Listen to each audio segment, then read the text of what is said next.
Ayan, shout out sa ating lahat dyan. Magandang umaga, gabi, tanghali sa inyo dyan at sa ating lahat. Ayan, nandito na naman tayo sa ating munting channel. Magre-reaction upload video tayo tungkol dito kay Kalingap Norman. Ha? Naalala ninyo ba si Kalingap Norman? Pero marami ang nakakilala dito sa kanya. Kaya credit ito sa bagong channel ni Kalingap Rap na Kalingap Tahanan. Noong December 1 ito na upload, na pinuntahan nila ni Kalingap Ian, Kuya Neil at ni David. Pinuntahan si Kalingap Norman dahil may pera na galing sa mga sponsor. Kaya bago tayo dumako ay tayo mag-shoutout muna sa ama ng Kalingap na walang iba kundi si Kuya Bal Santos Matubang, Kalingap Rab at si Ate Edna Vlogs. At shoutout na rin sa mga kasamahan ko sa Kalingap Strikers sa pangunguna ni Ate Glo, Sil TV PH, Selena Barbosa Official, Kaberks TV, Erma Galo Mix Vlog, Maria Ligaspi Vlog, Hasa 26 TV, Jacqueline Ducosin at ang inyong lingkod, Hayat's Mix Vlog. At shoutout na rin sa mga iilan na mga kapalitan ko ng mga content kung ano ang i-content. Shoutout na rin dito kay Kalingap Maymay. At kay Derek Nuelsa, shoutout din sa iyo dyan, Derek. Malamig na dito sa ating lugar kung nasaan tayo na naghahanap buhay. Di ba? At shoutout na rin kay President Berador. Kaya shoutout sa ating lahat dyan at sa mga iilan ko na mga kaibigan dito sa social media katulad ni si Sikoy Nati for Muslimi, Angelique Boyer, Ate Lydia Nabida, Sis Lolita Adanti, Marisa Alexandri, Sis Nida Fabili,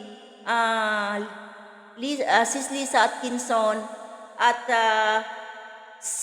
sa iba pa dyan. Kaya maraming salamat sa inyong lahat sa pagsusuporta at naniniwala sa amin sa Strikers. Maraming salamat. Taos puso po akong nagpapasalamat sa inyo sa mga naniniwala sa aming ipinaglaban dito sa Kalingap. Kaya balik tayo dito kay Kalingap Norman. Si Kalingap Norman, napakasimple lang ang pangarap noong napuntahan siya, na-scout. Napaka simpleng pangarap lang niya na makakita siya. Pero ngayon, nang dahil sa Kalingap, hindi lang sa nakakita siya, at ngayon ay magkakaroon na siya ng bahay ng dahil sa Kalingap. Kaya sa mga nagsasabi dyan na oo, natulungan ninyo, pero hindi nagbabago ang buhay. Malaking katangahan. Malaking katangahan. Hindi niyo pwedeng i-deny ang naitulong ng Kalingap sa ating mga kababayan. Di ba guys? Hindi pwede natin yan i-deny. Hindi natin pwedeng takpan ang ating mata at hindi tayo pwedeng magpabingi-bingihan dahil galit tayo sa Kalingap. Pero yung mga tao mismo na natutulungan ng Kalingap, sila mismo ang nagpapatunay at isa dito, si Kalingap Norman. Isa siya dito, maliban sa ibang mga Kalingap Angels at sa iba pa na natutulungan ng Kalingap, na nagbabago ang buhay pero hindi nila inaalagaan ang tulong o bigay man ng Kalingap. Kaya ito ngayon si Kalingap Norman, taos puso siyang nagpasalamat sa Kalingap. Nang dahil din sa mga nanonood at mga sponsor na andyan, tahimik na tumutulong, nag-aabot. Kaya ngayon, nagkakaroon na rin siya ng bahay. Na kung ano lang yung bahay nila, noong panahon, kawawang-kawawa naman talaga. Diba? Kaya si Kalingap Norman, grabe yung niya talaga sa Kalingap. Kaya nung pinuntahan nila ni Kalingap Ian, ni Kuya Neil at ni David, at nagbibigay na naman sila ng pera galing ng ibang sponsor. Kaya tuwang-tuwa siya. Kaya sa halaga na yan, sa bahay niya na ngayon na naumpisahan na, ay halaga pa lang yan ng 130,000. Imagine na, imagine niyo, 130,000. Yan lang yan ang ating makikita sa 100,000. Paano naman kaya yung 100 lang na libo ang ating naiabot? Kaya tayo, mag-antay tayo. Ah? Lalo na kung yung ibinigay natin at hindi nasusundan. At panay natin kuda. Ah? Hindi pa napabahayan. Hindi pa napabahayan. Alangan naman, pababahayan at maging ganyan lang kay Kalingap Norman. Ah? Ganyan lang 130,000. Imagine ninyo yan. Ah? Pero nagpapasalamat si Kalingap Norman dahil nang pumunta sila si Kalingap Ian ay mayroon na naman siyang pandagdag para sa biga, para mabubungan at pakunti-kunti na lang daw niyang gawa ng paraan para matatapos. Pero matatapos din yan sa tulong ng mga mababait na sponsor at galing din mismo sa channel ni Kalingap Rab na bago ngayon natahanan ng Kalingap dahil nagbibigay din si Kalingap Rab. Panoorin ninyo doon. Nag-aabot si Kalingap Rab galing sa Kalingap Tahanan na channel niya. Kaya si Kalingap Rab hindi tumigil.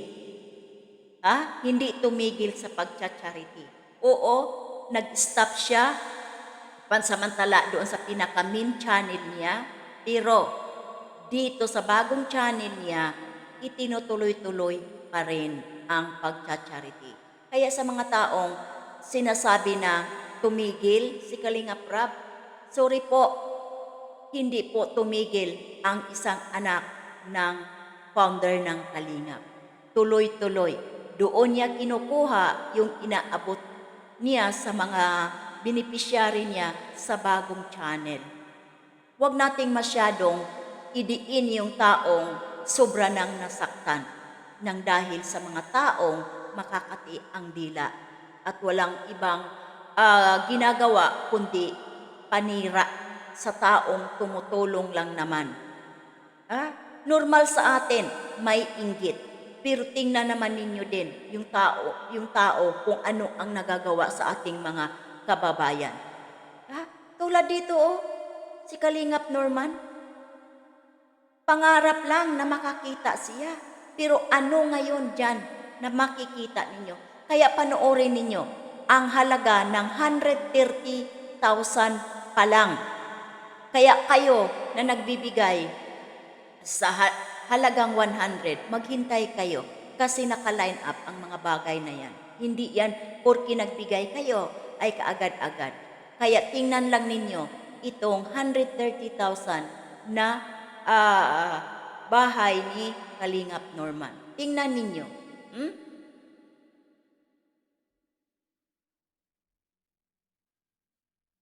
I-play natin. Sa halagang 130,000 yan, guys.